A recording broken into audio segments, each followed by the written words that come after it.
Boa noite a todos. Eu sou a Claudinha, né, condutora de Alcatrazes, diretora de projetos da ACRA, né, Associação de Condutores de Alcatrazes. É um imenso prazer estar essa noite aqui junto com todos vocês, que hoje é um dia muito importante, né, para todos nós, Dia Mundial dos Oceanos. Dia muito importante que a gente comemora, né, a vida, né, marinha, mas também a gente sabe que tem muito trabalho, né, pela frente aí, tem muito que ser preservado, tem muita luta ainda aí, né. Mas hoje a gente está aqui com a Leandra, uma convidada super especial. Vou falar um pouquinho da Leandra, né. Com uma formação interdisciplinar, a Leandra ela trabalha com a gestão costeira e marinha, políticas públicas e ambientais, instituições internacionais e o manejo de recursos naturais de uso comum. É atualmente pesquisadora de pós-doutorado no Instituto Oceanográfico da USP, possui doutorado pelo Instituto de Relações Internacionais da USP e vem estudando a interface entre a ciência e a política. É integrante da Plataforma Brasileira sobre a Biodiversidade e Serviços Ecossistêmicos e do projeto de governança do Sistema da Terra. Desde 2011, vem sendo uma das articuladoras do projeto de lei 6969 de 2013, em colaboração com a Fundação SOS Mata Atlântica e a Liga das Mulheres pelo Oceano. E hoje ela vai estar aqui para falar, né, da década do oceano, para falar um pouco desse projeto que ela vem atuando, né, dessa lei tão importante aí que é de suma importância a gente estar integrado, né, com a atualização, né, das leis, né, que protege essa nossa ferramenta de trabalho e de vivência. Então, muito obrigada, Leandra, obrigada a todos. Agora com a Leandra. Obrigada, Cláudia. Boa noite a todos e todas. Super obrigada pelo convite. Eu sei que hoje é um dia cheio de eventos, cheio de coisas para a gente assistir o dia todo e vocês estarem aqui hoje para participar desse evento já mostra um compromisso, né? Um comprometimento aqui com a Associação também de Condutores de Alcatrazes. Então, para mim é um prazer estar aqui hoje. Eu Bom, primeiramente eu gosto muito de falar da Lei do Mar, porque eu acho que tem muitas coisas que são discutidas em Brasília e que acaba que não chega nas pessoas. As pessoas não ficam sabendo, não conhecem, e então sempre que me chamam para falar da Lei do Mar, eu tento fazer um esforço bem grande, porque eu acho que é muito importante que a gente popularize tudo que diz respeito ao mar e que tramita em Brasília, para que a gente possa ter acesso, para que a gente possa entender, e mais que isso, para que a gente possa se engajar e participar. Então, recentemente já tive a convite das APAs também, apresentando o conteúdo da Lei do Mar na APA do Litoral Centro, na APA do Litoral Norte, e aí agora o convite para falar com a comunidade de Alcatrazes.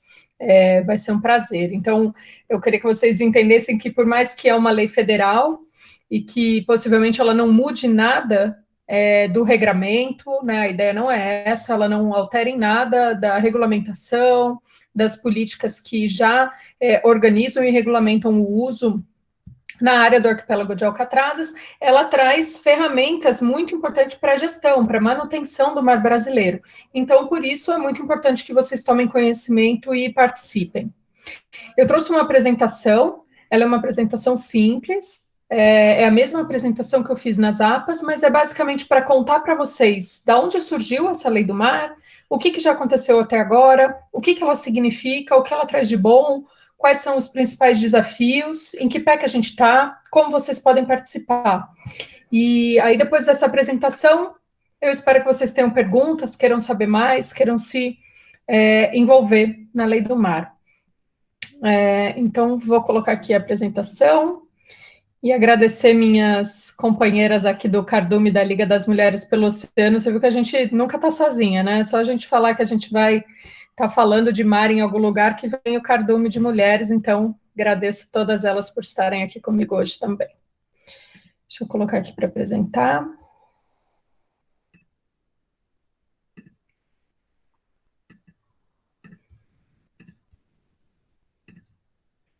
Vocês estão vendo minha tela?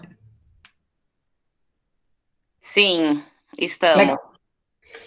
Tá bom, então um pouquinho, a Cláudia já me apresentou, né? Meu nome é Leandra, eu sou pesquisadora no Instituto Oceanográfico na Universidade de São Paulo, junto com a Mayla, com a Mariana, com a Natália, que estão aqui. Sou uma das idealizadoras da Liga das Mulheres pelo Oceano, que foi fundada por várias mulheres no ano de 2018, buscando levar informação sobre o mar, e também sobre o papel das mulheres na conservação marinha. E aí a Kellen é do nosso conselho, a Paulina, a Mariana, a Mayla, a Natália, enfim, é um coletivo, todas vocês são super bem-vindas a se juntar a esse movimento, e é só acessar ali o nosso site, vou deixar as informações no final para quem quiser participar.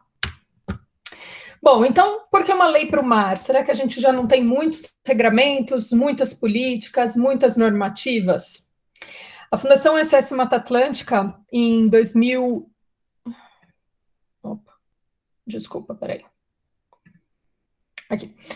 A Fundação SOS Mata Atlântica, em 2011, começou uma discussão sobre se era importante ter uma nova ferramenta, um novo instrumento de gestão para o mar. E um pouco pautado pela experiência que eles tiveram em construir uma lei para a Mata Atlântica. E aí, para saber se fazia sentido, se não ia sobrepor outros esforços, o que isso ia agregar, foram feitos 3 estudos. À época, em 2011, 2012, avaliava os 25 anos do Plano Nacional de Gerenciamento Costeiro. O outro fazia um compilado, um levantamento de tudo que tinha de legislação no Brasil que se aplicava ao meio ambiente marinho. E o outro fazia uma análise de políticas internacionais de alguns países considerados bons exemplos em gestão costeira, para entender se nas legislações deles tinham coisas que a gente podia aproveitar para uma legislação nova no Brasil. Então, foi olhado os regramentos dos Estados Unidos, Canadá, Austrália, Nova Zelândia e alguns países do Mediterrâneo. O resultado desses estudos, de forma assim bem genérica, e depois esses estudos estão todos disponíveis para quem quiser acessar, ou se no final vocês quiserem perguntar mais especificamente sobre eles, mas basicamente foi, olha, falta integração, né? Como em 1988 veio a Constituição Federal, considerou a zona costeira um patrimônio nacional, foi tudo super importante em 1988. Mas, passados-se 25, hoje, mais de 30 anos, chega-se à conclusão que, na verdade, a gente já tem conhecimento suficiente para entender que a relação entre as áreas marinhas e a zona costeira é muito forte, é uma relação de interdependência.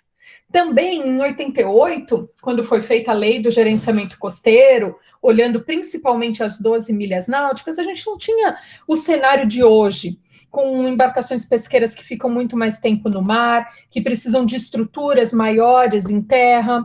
A gente não tinha essa infraestrutura portuária e esse volume de hoje de navegação.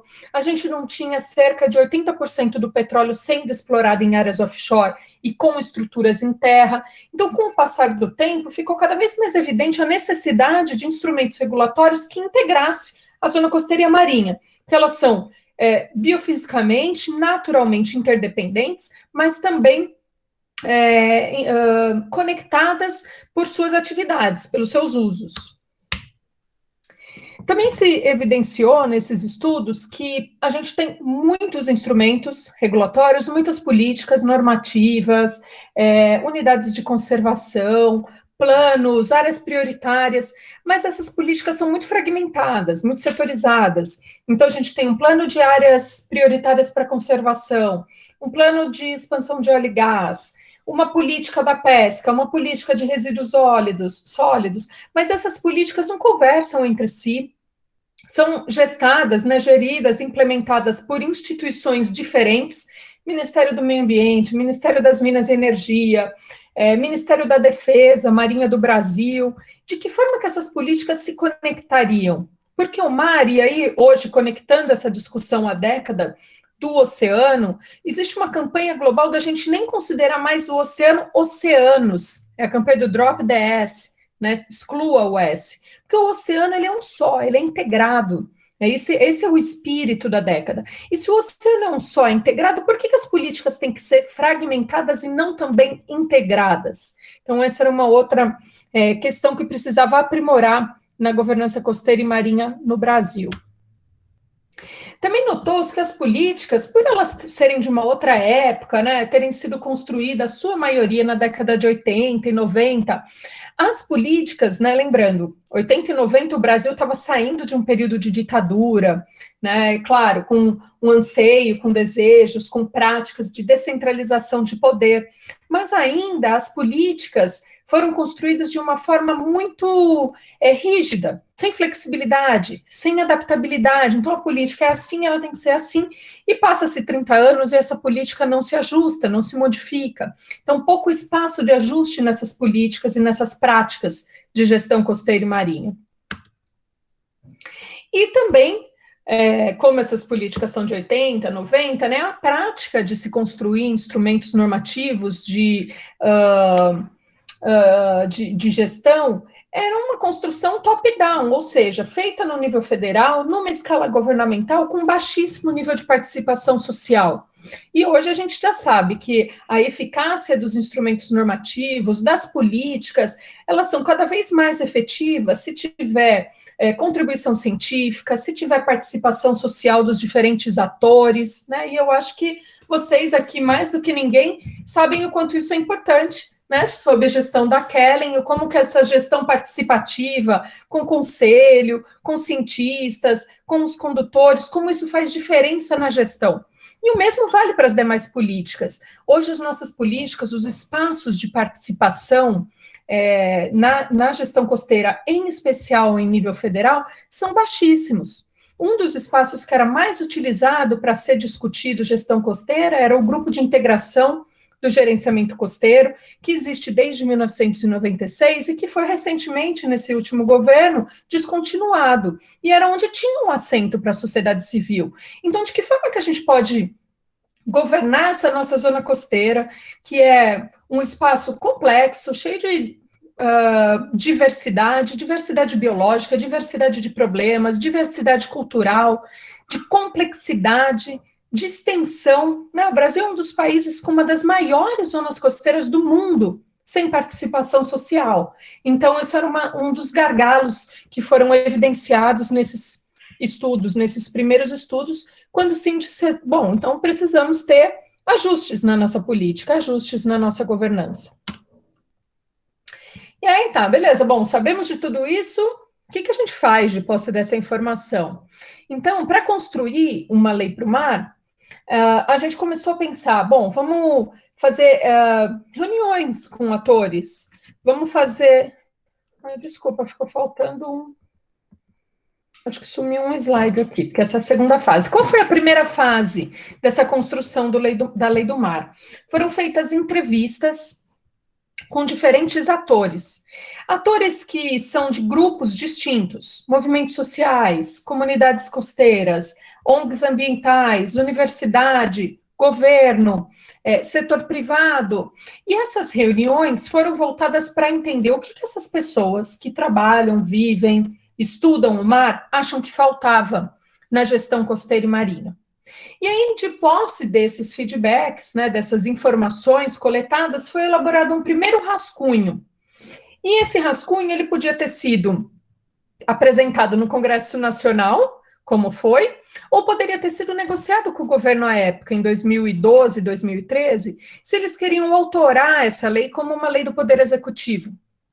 E a decisão por colocar essa lei na mão, né, esse projeto de lei na mão de parlamentares, foi acreditando que uma tramitação no Congresso Nacional traria a possibilidade de ser um texto mais participativo, porque o Congresso, ao longo da sua tramitação, poderia abrir espaços para essa discussão, espaços de diálogo com os setores, porque já se tinha certeza que um estudo, um rascunho de um projeto de lei discutido, tá?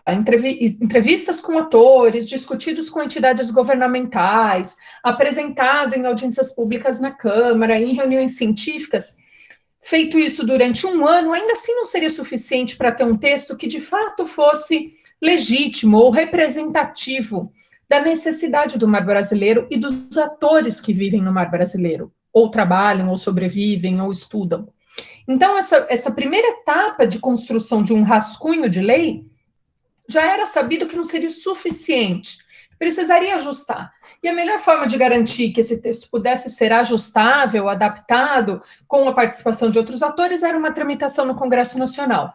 Embora, na época, fosse muito claro que uma tramitação no Congresso era, como a gente dizia, uma maratona longa com obstáculos, como tem sido. O texto tramita no Congresso Nacional desde 2013 e, assim, está longe de acabar esse processo. E ele tem obstáculos, percalços, desafios e também muitos aprendizados. Então, esse texto foi apresentado na Câmara dos Deputados em 2013, e aí, em 2013... meus slides estão invertidos, eu acabei de falar dessa parte. Bom, em 2013, quando esse texto foi apresentado, tinha-se a expectativa que a cada comissão que ele passasse, que ele fosse ser analisado, tivesse a possibilidade de debate. Mas a primeira comissão que ele chegou foi a Comissão de Agricultura e Pecuária.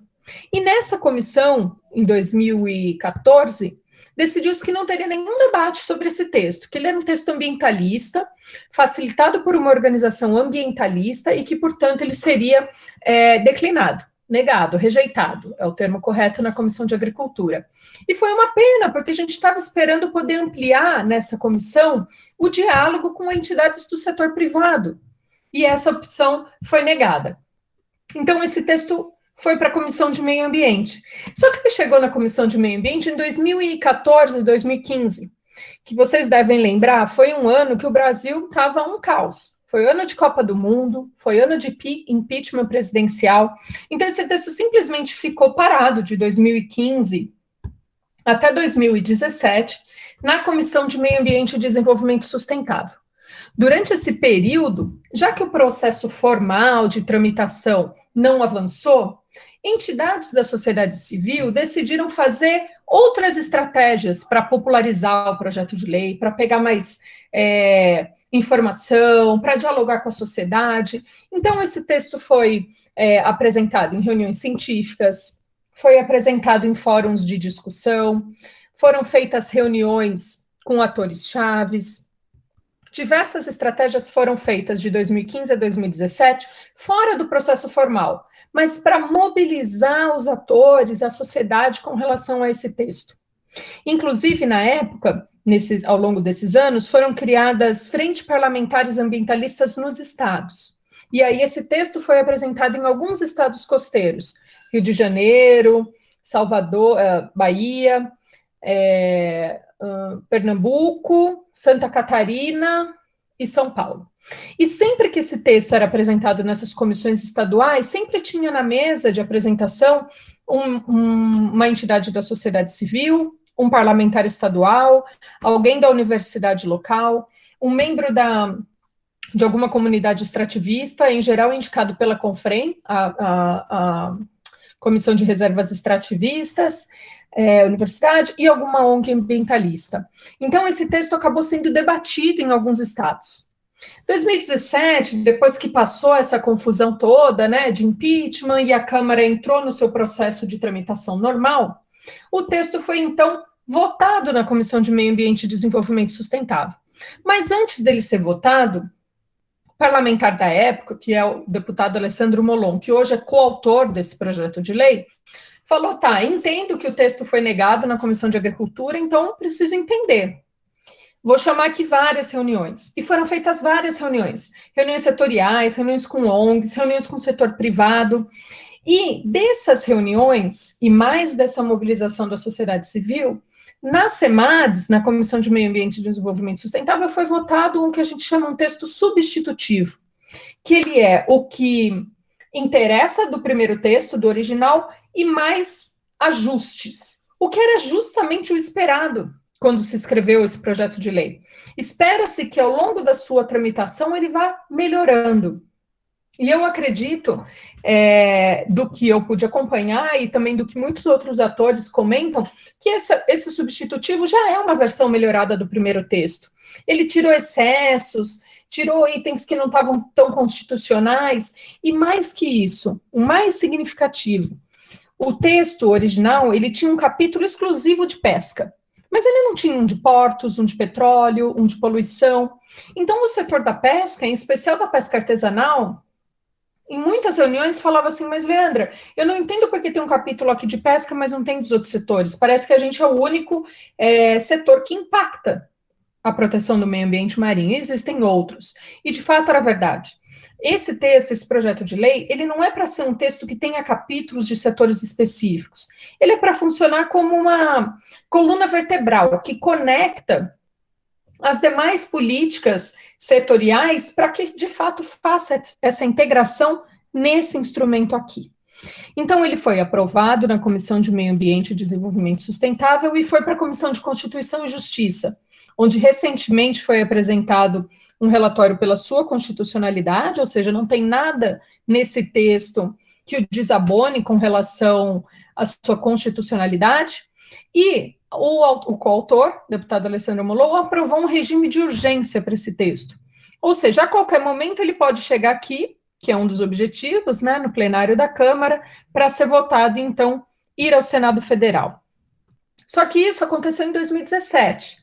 2018, 19, 20, 21, foi um período que esse texto ficou novamente parado. E ele fica parado porque a ordem do dia, a agenda do plenário da Câmara é uma das pautas mais concorridas, porque todo texto que entra no plenário da Câmara ou aprova e anda e avança, ou volta, mas é onde você precisa ter alguma movimentação. Então, existe uma concorrência muito grande. E os parlamentares ainda não veem numa lei do mar, e o governo tampouco, o governo anterior e o atual, tampouco veem essa agenda como uma agenda prioritária. E é nesse ponto que a sociedade civil precisa mudar. Eles precisam entender que o oceano é uma agenda prioritária e que a gente precisa melhorar a integração dos nossos instrumentos. Então, durante esse período de 2017 para 2020, e em especial agora, em 2020, com esse período de pandemia, onde as reuniões foram virtual, o atual relator, que é o deputado Túlio Gadelha, organizou uma série de reuniões, várias entidades da sociedade civil organizaram webinários, o GERN, Painel Mar, Frente Parlamentar Ambientalista, a FURG, as próprias APAs, vocês me convidando para vir falar sobre o texto aqui. Tiveram várias reuniões.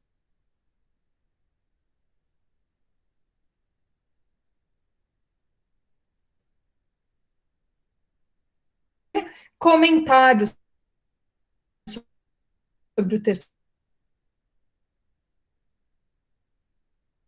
da lei. Novo substituto, o nome vai ficando cada vez pior. Agora a gente está na subemenda do substitutivo do projeto de lei. Mas a ideia desse nome totalmente complicado e difícil é que, de fato, a gente possa ter uma lei que reflita os interesses da sociedade, que possa cumprir com seus objetivos. Quais objetivos são esses? Uso equitativo e eficiente, compartilhado e sustentável dos recursos e ecossistemas marinhos, conservação da biodiversidade, desenvolvimento científico, tecnológico, melhoria da qualidade de vida. Então, vocês veem que são objetivos que eles não são objetivos de comando e controle, que vai proibir determinadas atividades. Esse texto ele é como se fosse uma carta de princípios, por isso que ele tem sido conhecido, autodenominado pela Lei do Mar.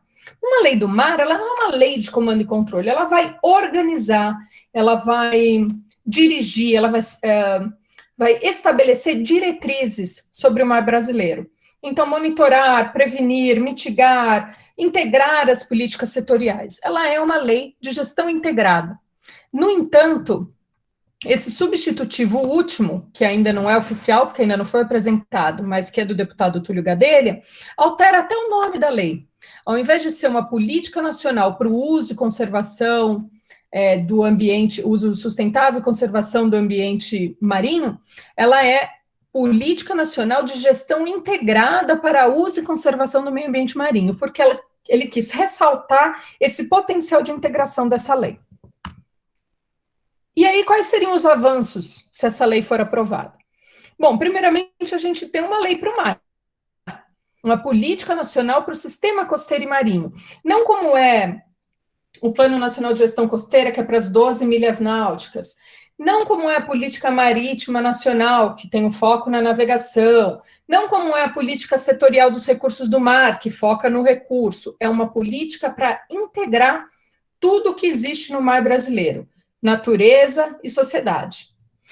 Ele tem um pilar que, para mim, é um dos principais, é um que a gente não pode perder ao longo da tramitação, dos vetos, né, das alterações, que é a ferramenta do planejamento espacial marinho, que vocês já têm experiência, têm trabalhado com isso no arquipélago de Alcatrazes, mas seria numa escala maior.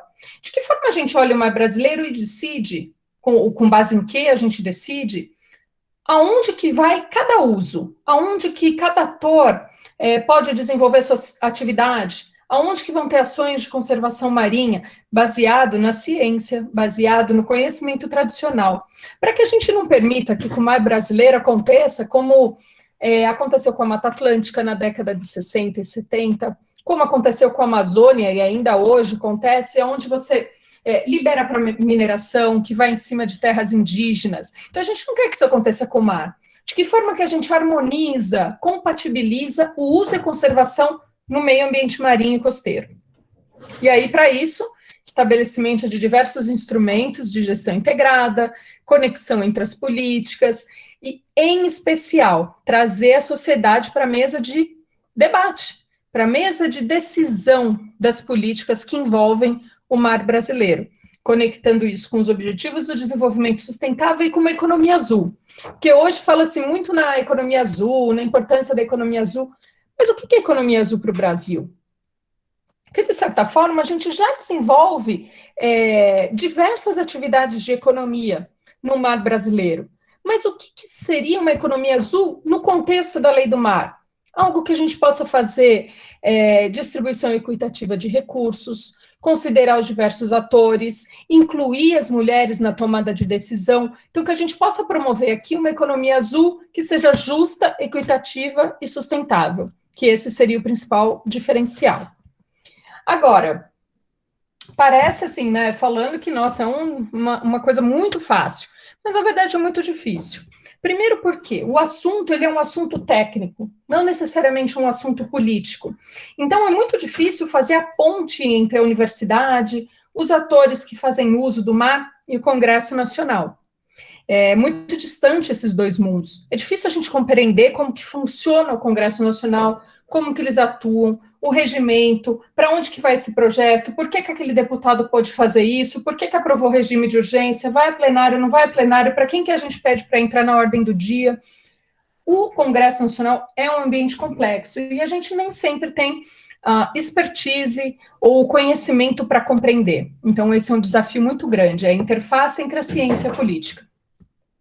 Um outro desafio é a convergência entre os interesses. Porque a gente pode estar falando no meio da nossa bolha ou no meio de uma comunidade de conservação marinha e entender que é muito importante criar unidade de conservação e fazer uma boa gestão. É muito importante ter um monitoramento sistemático e permanente do coral-sol, que é uma espécie invasora. Mas aí a indústria também tem que gostar desse projeto de lei. E vai olhar e, por exemplo, dizer, não, monitoramento sistemático, não, porque monitoramento sistemático você está criando uma atribuição na empresa, então não pode. Então, monitoramento permanente, muda essa palavra. É um processo de negociação que ele é sem fim, praticamente, mas que ele é necessário para encontrar consenso e convergência, sem perder o coração da lei. Eu acho que esse é um grande desafio. E a gente tem que terminar esse processo, que está longe de terminar, né, essa maratona com obstáculos, a gente tem que chegar lá no final, e o resultado final tem que representar o interesse da sociedade. A gente não pode chegar lá no final e aprovar um projeto de lei que seja simplesmente uma carta de intenções. A gente não pode chegar lá no final e aprovar um texto que seja pior do que tudo que a gente tem. Então, a gente tem que garantir que, ao longo dessa maratona, o texto final represente os interesses da sociedade e, de fato, promova conservação marinha. E, para isso, a gente tem que atuar através de redes de conhecimento, de conselhos de gestão de unidade de conservação, de redes de pesquisadores, de redes de organizações de conservação marinha, para que a gente possa, de fato, garantir que esse projeto não perca a sua identidade ao longo dessa tramitação.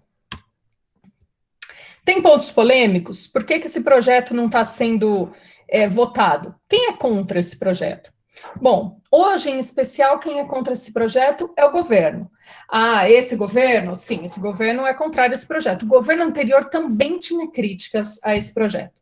Por quê? O mar brasileiro hoje, ele já atua num sistema. E toda vez que você quer mexer nesse sistema, é difícil, porque ele está estável. Como é que você modifica esse sistema? As pessoas, as instituições têm medo de perder poder, têm medo de perder espaço, têm medo de abrir demais a discussão para a sociedade, e esses receios fazem com que, em geral, quando o governo é consultado, ele se posicione negativamente com relação ao texto.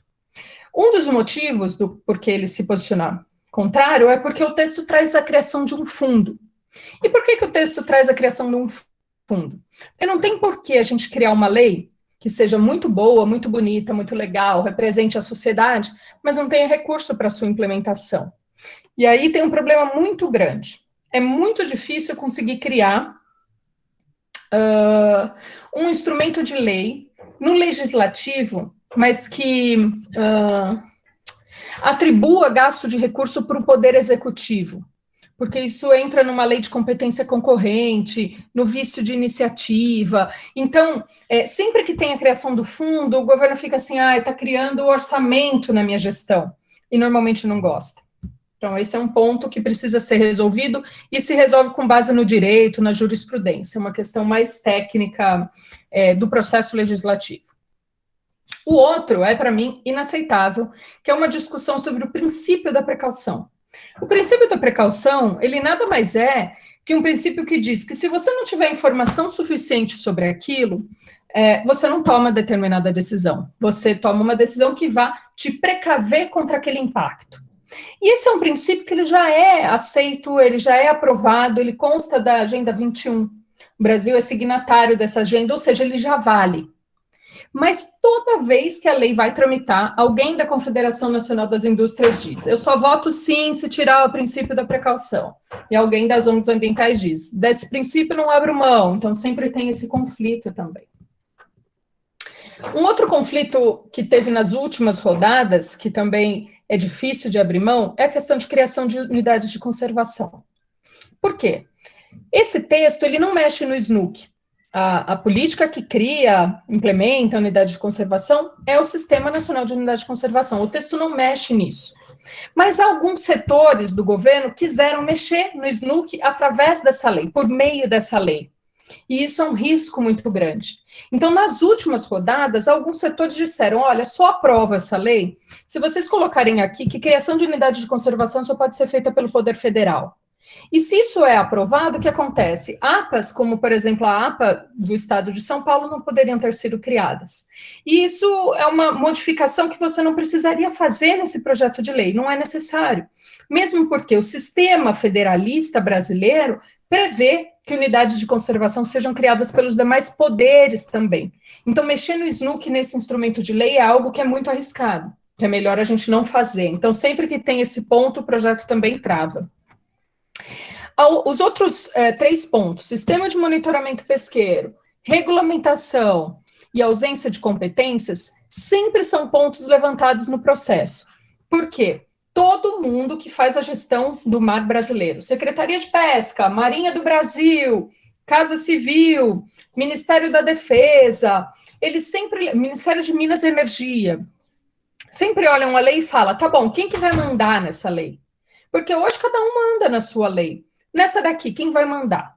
E essa lei, por ela vir do legislativo, ela ainda não diz de quem é a competência, então ela tem uma ausência de competências, porque isso fica a critério da regulamentação, que é um passo posterior, que precisaria ser feito depois da sanção presidencial.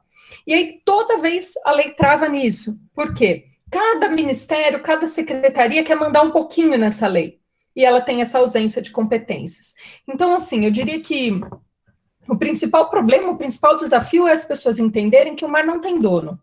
O mar é de todos nós, é de todo mundo, é de todos os usuários. E para isso a gente precisa de uma lei que traga participação e uma gestão descentralizada. Não dá para o mar ter um dono específico que vai controlar todo o uso, todas as atividades, todas as ações de conservação que a gente faz num ambiente de 5,3 milhões de quilômetros quadrados. A gente precisa ter uma gestão mais participativa da costa brasileira.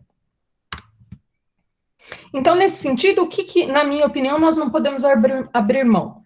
O fundo, que garante a implementação do instrumento, o princípio da precaução, o planejamento espacial marinho, a criação de UCs nos diferentes níveis, federal e estadual, e os espaços de participação social, porque esses são elementos que garantem que a gente vai ter a sociedade participando da gestão costeira e marinha.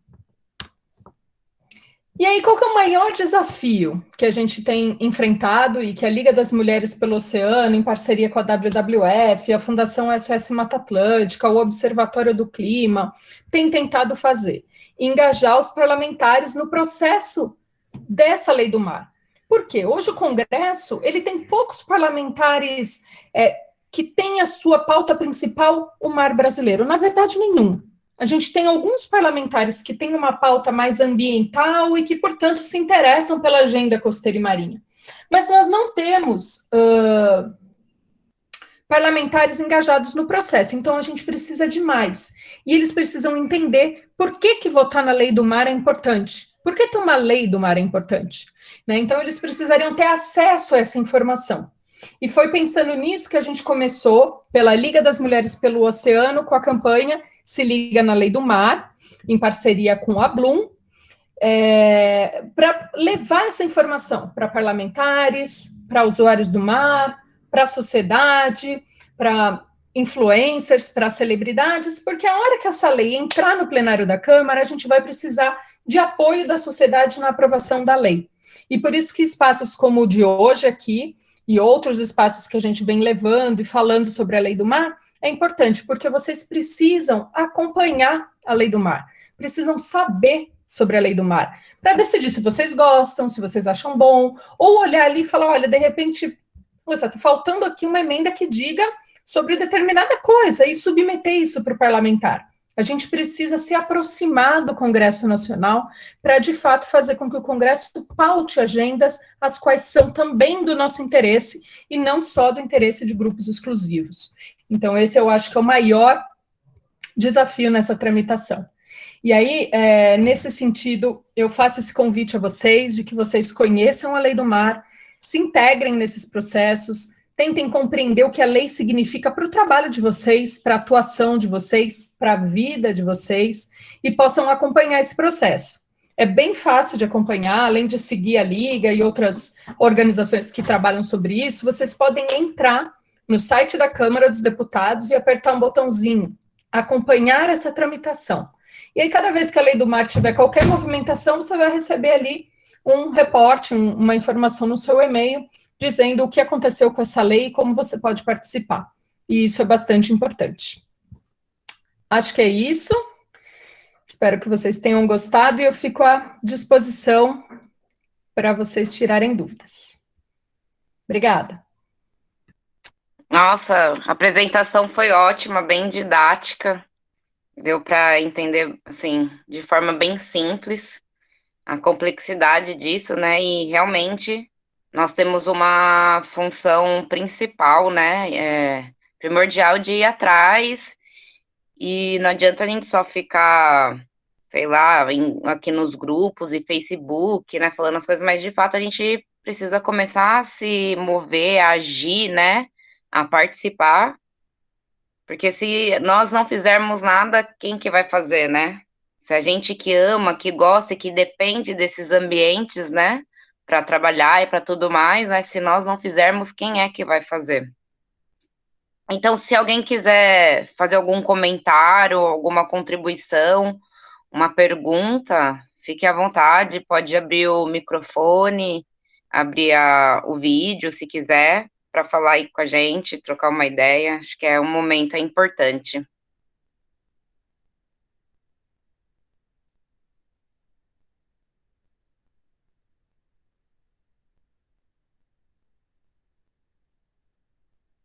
Todo mundo quietinho, ninguém quer falar nada, pessoal.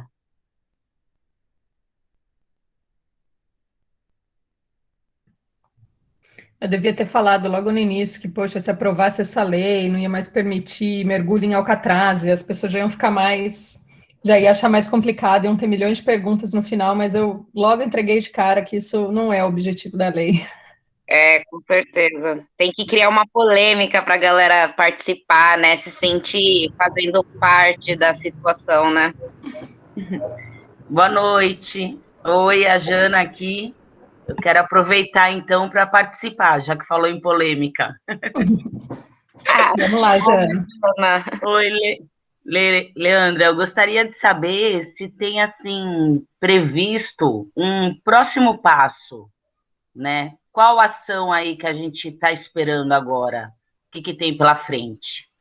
Olha, o projeto hoje, como ele recebeu essa característica, né, de regime de urgência, e também um relatório de que ele está de acordo com a Constituição, não tem nada que o desabone, a qualquer momento ele pode entrar no plenário da Câmara e ser votado.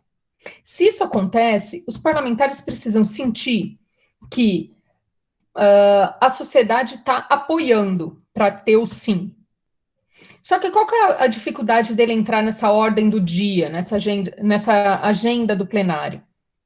A primeira é que ela é muito concorrida. Então, recentemente, quando veio toda essa questão da pandemia, por exemplo, os presidentes da Câmara, tanto o Rodrigo Maia como o atual, definiram que não iam votar nenhum assunto que não fosse relacionado à Covid-19, ou à pandemia, o que é bem coerente, porque a gente está vivendo uma situação emergencial, né, um estado de exceção.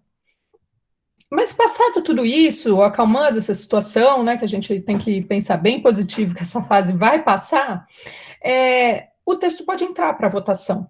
Então, os parlamentares precisam sentir uma pressão de que esse texto importa para a sociedade, que os eleitores deles querem que esse texto seja votado. E aí, sentindo isso, no colégio de líderes, eles precisam entrar num acordo de que esse texto tem ok dos líderes para ir em votação. E isso ainda não aconteceu. Normalmente tem algum outro texto prioritário, alguma outra coisa que eles querem votar. De fato, a pauta marinha, ela não é prioridade dos parlamentares. A gente não tem nenhum parlamentar, gente, que tenha, que defenda com força assuntos costeiros e marinhos. Então, assim, a gente pode contatar parlamentares que a gente votou para pedir para eles ficarem de olho nessa tramitação e votarem favoravelmente.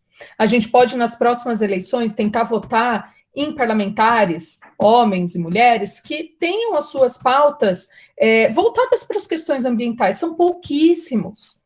Para que a gente possa, de fato, ter pessoas lá em que a gente confie, que a gente queira que, de fato, olhe o tema e vote por ele. Hoje a gente não tem, a gente é muito órfão de congressistas, né, que sejam a favor da nossa pauta. Então, qualquer coisa que a gente precisa, é muito difícil achar parceiros no Congresso. A gente conta, passar a rede ali e cair em 2, 3. Isso é muito complicado. Então, vamos lembrar disso na próxima eleição e vamos lembrar de quem a gente votou na eleição anterior e escrever para eles. Eles recebem esses e-mails, senão eles, os assessores. É importante que a gente mande esses recados. Legal, sempre as ações estão envolvidas com a política, né? Por mais que a gente faça aqui no nosso quintal, parcerias com diversas instituições, a gente tem que aprender a fazer política pública.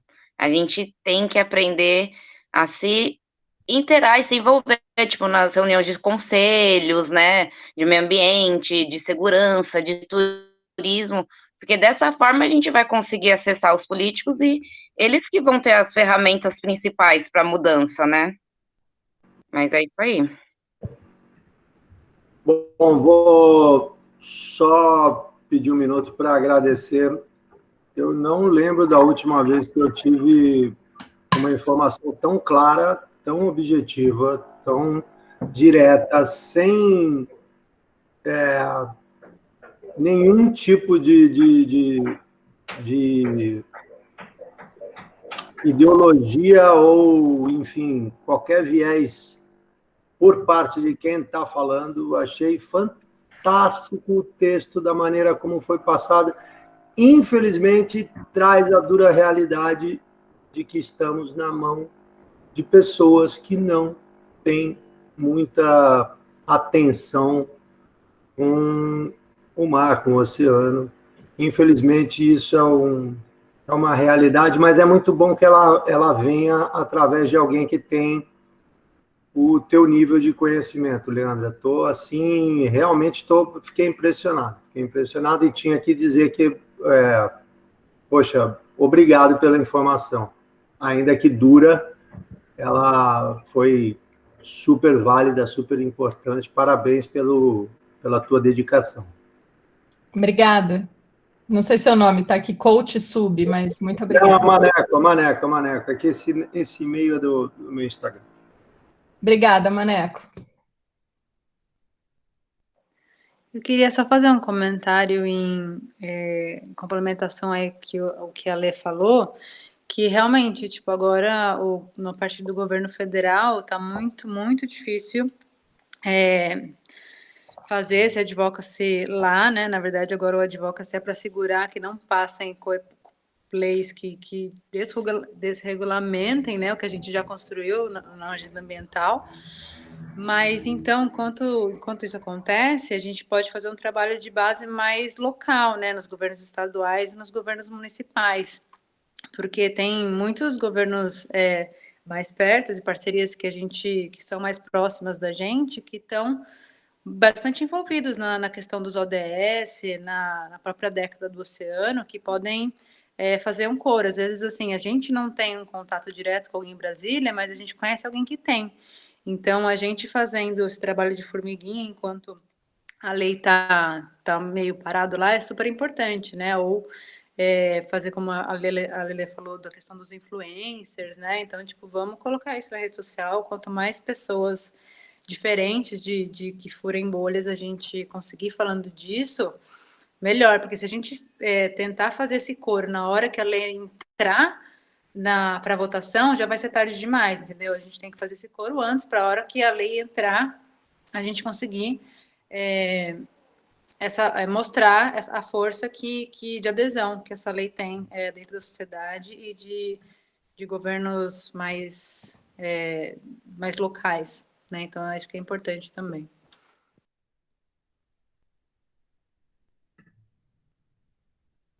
É isso aí, temos que fazer nossa parte e começar a agir agora, né? Não adianta esperar amanhã ou o próximo Dia Mundial do Oceano, que pode ser tarde, né? Muito legal.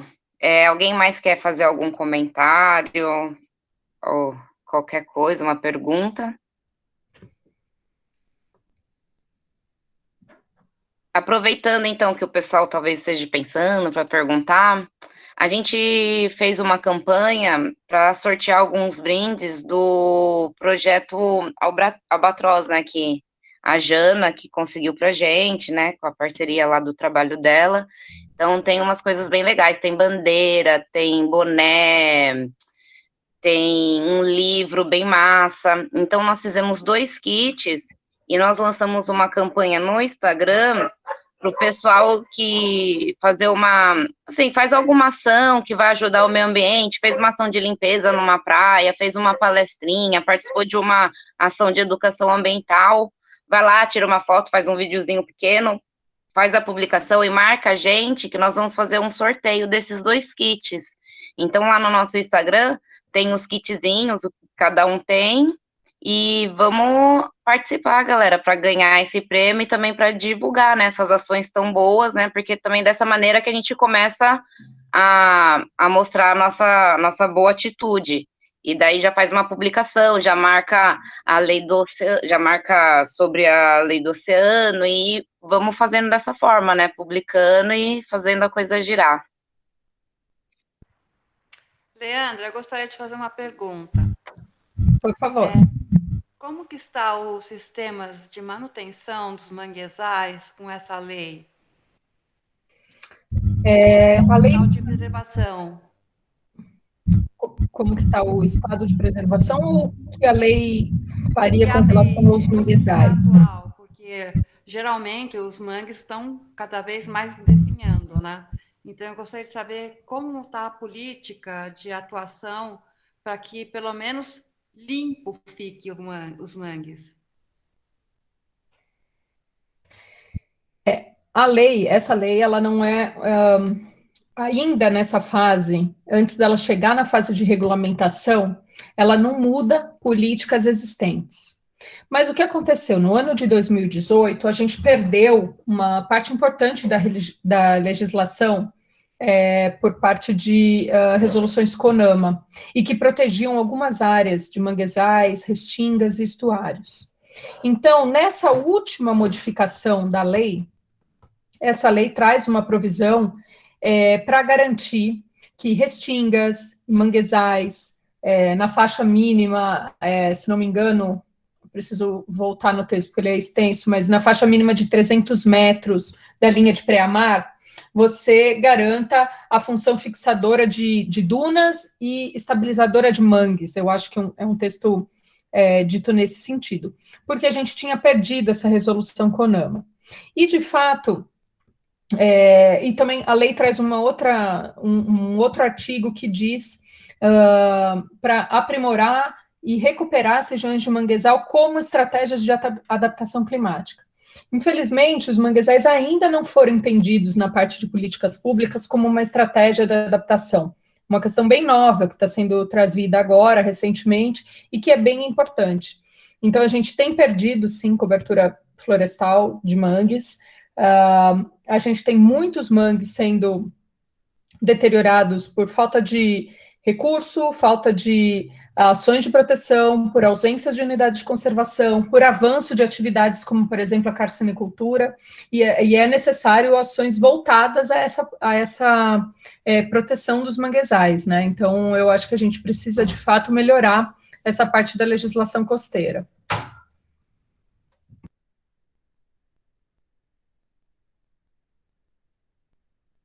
É isso aí, pessoal. Só para falar, o sorteio do kit do Albatroz vai ser no sábado, tá bom? Só para avisá-los que tem aí essa semana para fazer a campanha. E vamos Só mais uma incentivar. pergunta. E o que você acha dessas prefeituras que criam um sistema de coleta de lixo, mas desprezam esses lados dos manguezais? Não, eu acho que precisa, as ações de limpeza de praia precisam ser para praia, para manguezais, para estuário, para rios, né? A gente fala muito, esse ano nem tanto, né? Porque esse ano o Dia Mundial do Oceano está sendo muito virtual, né? O que é uma pena, mas faz parte da situação que a gente enfrenta. Mas, em geral, todo mundo faz limpeza de praia no Dia do Oceano, mas ninguém faz limpeza de mangue, limpeza de rios, limpeza de regiões estuarinas, e eles são igualmente importantes, né? Eu acho que eu falei bem claro aqui na nossa conversa de hoje. O oceano e a zona costeira, eles são completamente interdependentes e conectados. Então, as ações de preservação, se elas são ações de limpeza de praias, é igualmente importante ações de limpeza de manguezais, ações de limpeza de rios, de regiões estuarinas, não tem prioridade nesse sentido. A gente não pode permitir que os manguezais brasileiros, que são berçários de vida marinha, contribuem para a absorção de CO2, são importantes no combate às atividades das mudanças climáticas, que são importantes no combate, inclusive, de erosão, de elevação do nível do mar, se tornem grandes lixões. É um absurdo isso, né? Eles são, o papel deles no equilíbrio do planeta é enorme para que a gente permita que eles virem lixões. É fundamental ações de manutenção, recuperação e limpeza de manguezais.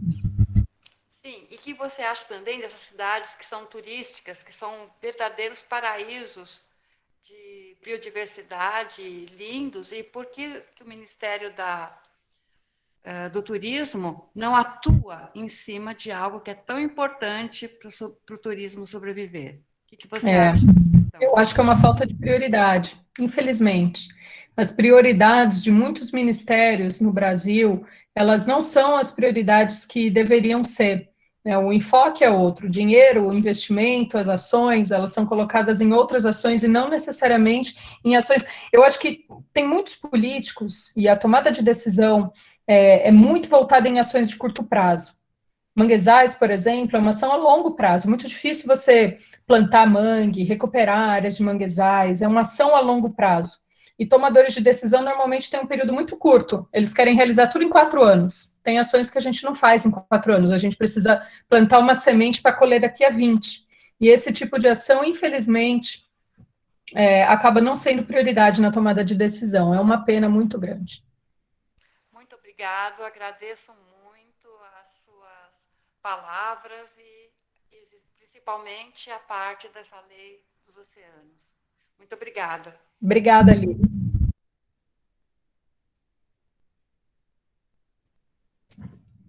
Realmente, né? A gente vê muita ação de limpeza no mar e praia e mangue, rios, e ficam meio que de fora, né? E a maioria dessas ações parte de empresas privadas e ONGs, associações, né? Pouco tem participação de uma prefeitura, sei lá, de um apoio do próprio governo, né? Então, acaba que sendo ações de formiguinha mesmo, né? Porque a sociedade como um todo não consegue limpar uma grande quantidade. Nós fizemos aqui no domingo na Praia do Curral, a gente fez praia costeira e funda, em 16 voluntários, a gente tirou cerca de 25 quilos. É uma quantidade considerável por número de voluntários, mas por uma questão da problemática como um todo, é um nada, né?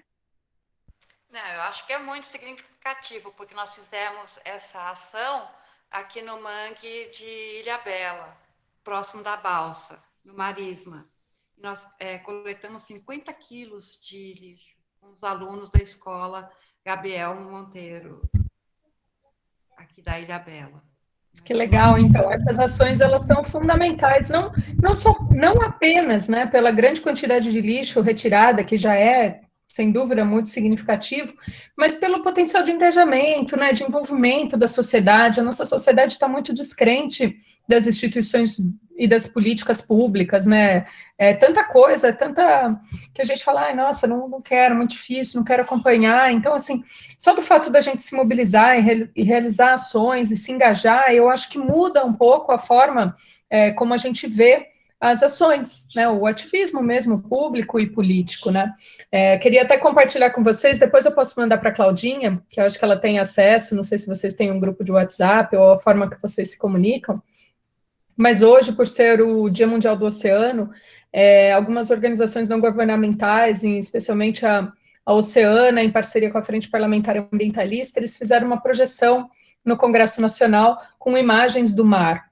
E acabou de acontecer, foi agora às 19 horas, 19h30, bem no horário aqui da nossa conversa, mas eu posso mandar o vídeo, eu vi que estavam todo mundo comentando e mandando o vídeo aqui, eu posso mandar para vocês, ficou bem bonito. Então acaba que, quem sabe, com essas ações mais lúdicas, né, artística, os parlamentares se mobilizam, ou como a Natália colocou, né, vocês fazendo essas ações de limpeza de manguezais, se mobilizando, quem sabe o poder público decida investir mais, né, a gente tem que atuar também nas escalas locais, junto à prefeitura, bater mesmo na porta, ir lá reclamar. É um trabalho de formiguinha, como a Claudinha colocou, cansativo, né, a gente cansa da exaustão, mas que é fundamental, né, e juntos a gente consegue fazer muito mais, né. Sim, é verdade. A gente nunca pode desistir, né? Por mais que a gente canse, mas a gente tem que, de uma certa forma, recarregar a energia, né? E continuar na luta. É isso mesmo, bater na porta, porque quando eles precisam, eles batem na nossa porta. A gente tem que aprender a fazer o contrário também, né? Ir lá e cobrar, falar, ó, vamos, me ajuda, eu preciso de você agora, né? E até usar o nosso poder de voto nesse sentido. Eu voto em você, mas tem eu quero que você dê uma olhada nesse assunto aqui, olha, tá precisando disso daqui. Queria aproveitar, não sei o horário, eu acho que a gente já está no horário, né? Mas só que o Marcos Luiz comentou aqui se na lei do mar a gente fala de territórios maritórios, né? Se isso é citado, e sim. Eu posso circular também para a Kellen e para a Cláudia a última versão do texto. Isso. A não oficial, mas essa que o deputado Túlio Gadelha quer colocar para votação, partes desse texto foram negociados, conversados, né, tiveram contribuições de algumas comunidades costeiras, de pescadores artesanais. Então, ele traz alguns não são poucos, artigos voltados para isso. Então, alguns exemplos, tá? Tem aqui que a implementação da política deve assegurar criação e monitoramento de indicadores de qualidade ambiental com base em pesquisas e no conhecimento de populações tradicionais. Ou um outro aqui. A promoção da garantia dos direitos territoriais e da valorização dos conhecimentos tradicionais das comunidades tradicionais pesqueiras. Medidas de interdição de pesca combinadas com medidas compensatórias para as comunidades tradicionais. Uso do melhor conhecimento disponível, científico e tradicional. Então, esse novo texto, ele traz várias atribuições voltadas para essas comunidades e que foram contribuições advindas das próprias comunidades. Então, acho que sempre pode melhorar, é claro, mas esse texto já traz várias provisões nesse sentido. Maravilha. Alguém colocou um comentário aqui, deixa eu ver. Boa noite, sou Adriana, também sou do Colégio Gabriel, sou bióloga marinha, nós estamos batalhando demais a bandeira azul na Praia do Perequê, mas estamos meio estagnados por conta da pandemia. É bem difícil mesmo, a gente luta, luta, luta e tem que parar, mas não podemos desistir jamais. Então é isso, pessoal. Gostaria de agradecer muito, muito, Leandra. Foi sensacional a apresentação. Manda para a gente, sim, os documentos, o vídeo, ou para mim ou para a Kellen, a gente compartilha no grupo dos condutores e também compartilha nos outros grupos e vamos compartilhando até alcançar o máximo possível de pessoas. E é isso, conte com a gente para o que precisar. Depois a gente pode conversar sobre demais palestras, atualizações desse assunto. Daqui a um tempo a gente pode voltar a falar sobre a lei do oceano e para sempre relembrar o assunto, né? E sempre deixar o assunto em evidência, que é o mais importante, né? E é isso. Muito obrigada a todos que participaram, que estão com a gente aqui até agora. Obrigada. E é isso. Uma boa noite e até a próxima. Obrigada, gente. Tchau, boa noite e um feliz dia do oceano para quem ainda ficou até aqui ou esteve com a gente nessa conversa de hoje. Muito obrigada pelo convite. Obrigada mesmo.